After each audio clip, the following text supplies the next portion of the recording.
Сәлеметсіңдер ме балалар? Бүгін біз еселік тақырыбындағы есепті шығарып көрейік.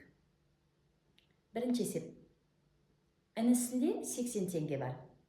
Ағасында 120 теңге бар. Інісі неше теңгесін ағасына берген кезде, ағасында інісіне қарағанда 4 есе артық болар еді. Інісінде 80 теңге бар. Ағасында 120 теңге бар.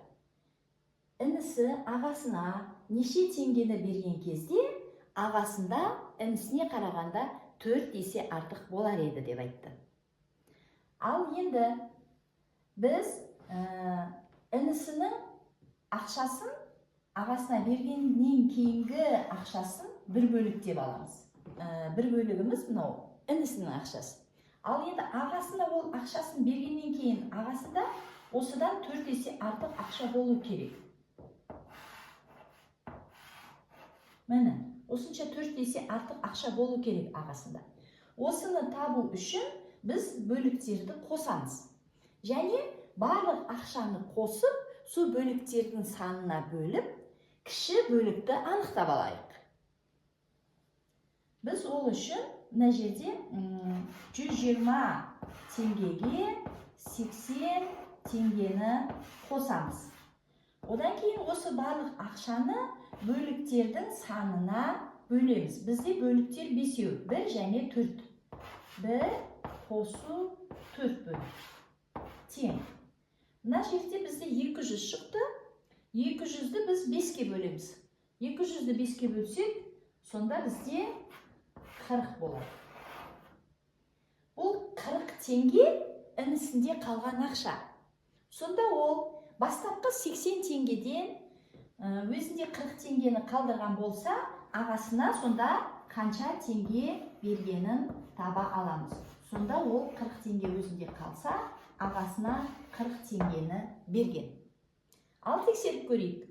40-ті 120-ға қоссақ 160 болады, Ал өзінде 40 теңге қалған болса, 160-ты 40-қа бөлсең 4 болады.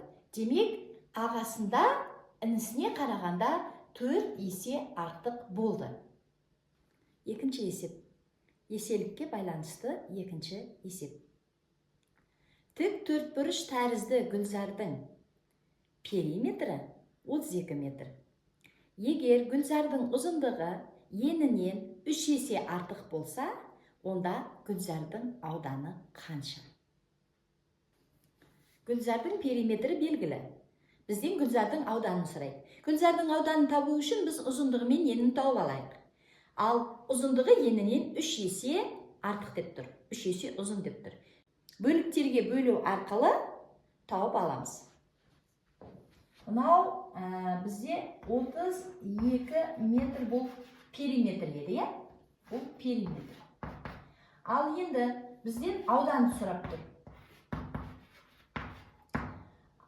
Ұзындығы да белгісіз, ені де белгісіз бізде. Қанша метр екенін білмейміз.